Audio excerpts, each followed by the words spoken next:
सही। Elevation of soul and enlightenment of heart, दो चीज़ें। कि रूह आपकी एलिवेटेड हो एक आम आदमी से, तो यू बिकम डिफरेंट।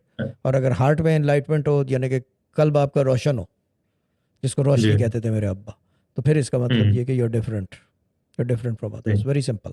लेकिन एलिवेशन ऑफ सोल से आप क्या मतलब, सोल इस तरह से इस एक टर्म की मुझे समझ नहीं आती कि सोल एलिवेटेड का क्या मतलब होता है, कि क्या वो ऊपर ज्यादा उठ जा, क्या होता है मतलब कि सोल तो सबकी, स्ट्रक्चर तो सबका एक जैसा है, सोल तो वही है। Elevation of soul means the more the soul is higher, the more you are connected, ठीक। because everything has to go up।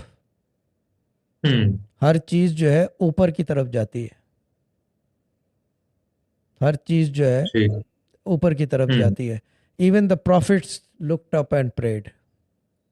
जी। अभी ये बाव का जवाब था कि प्रॉफिट्स ने भी जब हम्म। दुआ की, even the prophets hmm. Looked up and prayed, वो इंग्लिश में बोल रहा है। तो ये चीज़ है ना, सही। ये चक्कर है। नीचे देख के दुआ नहीं की, ऊपर देख के दुआ की। हम्म। क्यों?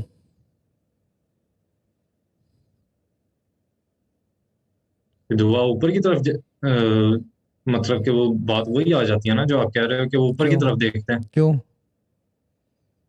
प्रॉफिट्स क्यों ऊपर देख के दुआ करते हैं?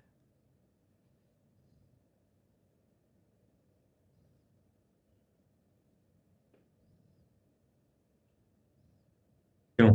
प्रॉफिट्स को अच्छी तरह पता ऊपर है ही। अर्श ऊपर है,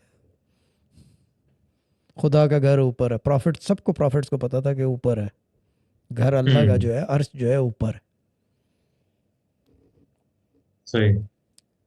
मैं वो वाली बात कर रहा हूँ अर्श की, जो क्या कहते हैं, एक मिनट तार फंस गई, मेराज वाले सिलसिले का, जी जी जी। वो वाले घर की बात कर रहा हूँ, ये काबे की ठीक। बात नहीं कर रहा, वो वाले घर की।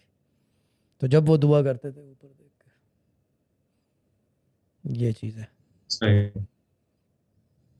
और फिर इसकी मिसाल भी है, प्रॉफिट तो खुद चले गए थे ऊपर, वो सामने क्यों जी। नहीं गए, है ना? सामने क्यों नहीं गए, बिल्कुल। है ना? सोचने वाली जी। बात है ना, ये चीज़ है ना।